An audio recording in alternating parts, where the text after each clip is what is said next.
In this video, we will delve into the captivating life of Xerxes the Great, the fourth king of the Achaemenid Empire and one of the most influential rulers in ancient Persia.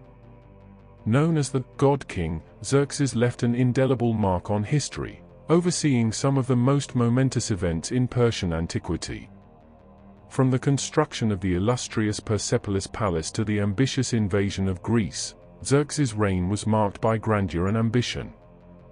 Xerxes, born in 520 BCE, initially carried the name Khshayarsa, with Xerxes being its Greek translation.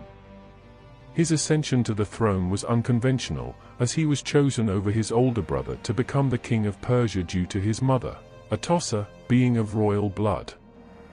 He was designated as the official heir well before Darius the Great's death in 486 BCE.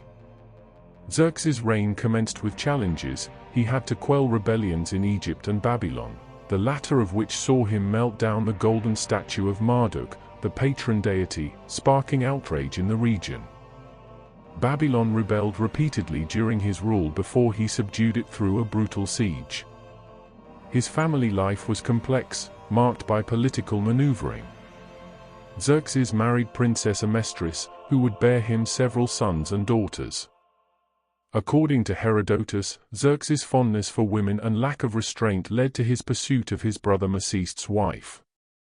When she refused him, he had one of his sons, Darius, married to the daughter of Macist's, Achaemenid, in hopes that, by this union, he could get closer to his brother's wife and manage to seduce her.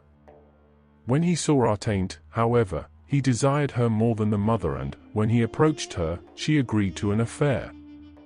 Herodotus reports that, at about this same time, Xerxes' wife Amestris had woven him a beautiful shawl, which he liked so much he wore everywhere. Achaemenid admired the shawl, and, one day when Xerxes told her that he would give her any gift she asked for, she requested the shawl. He tried to get her to take any other gift instead, because he knew that, should he give his mistress the shawl, his wife would discover the affair. He had given his word, however, and Achaemenid refused any other gift, and so he gave her the shawl.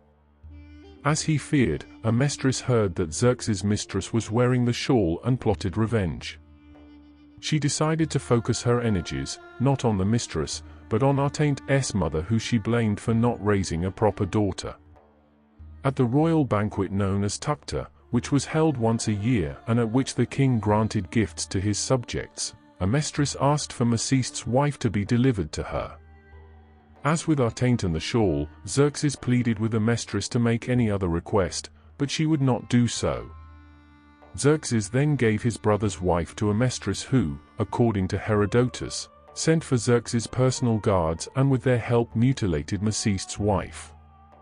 She cut off her breasts and threw them to the dogs, cut off her nose, ears, lips, and tongue, and then sent her back home totally disfigured. In response, Macist tried to raise a revolt in Bactria, but Xerxes, hearing of his plans, trapped him and killed him, his sons, and all of the men he had rallied to his cause. Upon taking the throne, Xerxes faced pressure from his commander-in-chief of the army, Mardonius, to renew his father's campaign against Greece. Despite other pressing matters like insurrections in Babylon and Egypt, Xerxes eventually embarked on the ambitious expedition to Greece. The size of Xerxes' army was staggering, with over 2 million men and thousands of ships, though historical accounts differ on the exact numbers. Xerxes ordered the construction of a canal across the Isthmus of Aksum to facilitate the movement of his forces. Despite unfavorable omens and challenges, Xerxes pushed forward with his invasion of Greece. His campaigns, however, did not culminate in the success he desired, marking a significant turning point in his reign. In 466 BCE, the Athenian general Cimon arrived in Persian-held Asia Minor to aid Greek cities which had declared their independence, and encourage more to revolt. Xerxes sent a large land and sea force to deal with Cimon and bring the Ionian Greeks back under Persian control. Afterwards, Asia Minor could serve to launch a third invasion of Greece, which would redeem Xerxes' earlier failure. His forces were defeated by Cimon, however, at the Battle of the Eurymedon in c. for 66 BCE, and Xerxes abandoned his hope of conquering Greece. Back in Persia, Xerxes undertook vast construction projects, further straining the royal treasury, as he aimed to outshine his father's legacy. Notably, he built his opulent palace and other grand structures in Susa and Persepolis. He then returned to his building projects and designs for greater, grandeur, monuments to commemorate his reign and distinguish him from his father. His developmental plans were cut short through his assassination by his minister Artabanus, a different man than his uncle of the same name, who also murdered his son Darius. Xerxes' other son, Artaxerxes I, then killed Artabanus, took the throne, and went on to complete Xerxes' grand building plans in his own name and for his own greater glory. Xerxes' personal life was marred by scandal and revenge, with a tumultuous affair leading to mutilations and violence within the royal family. These events further underscore the complexities of his rule.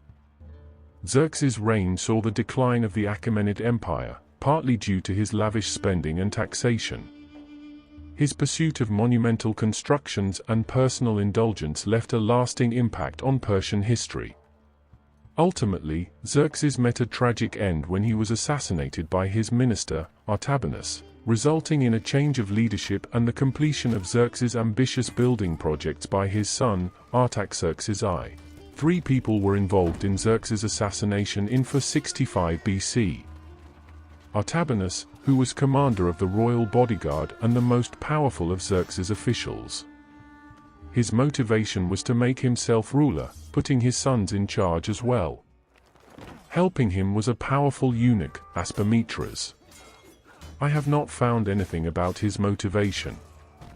Also assisting was General Megabyzus, whose motivation involved his wife, Xerxes' daughter, allegedly committing adultery. She denied it, and getting off with just a severe reprimand from her father.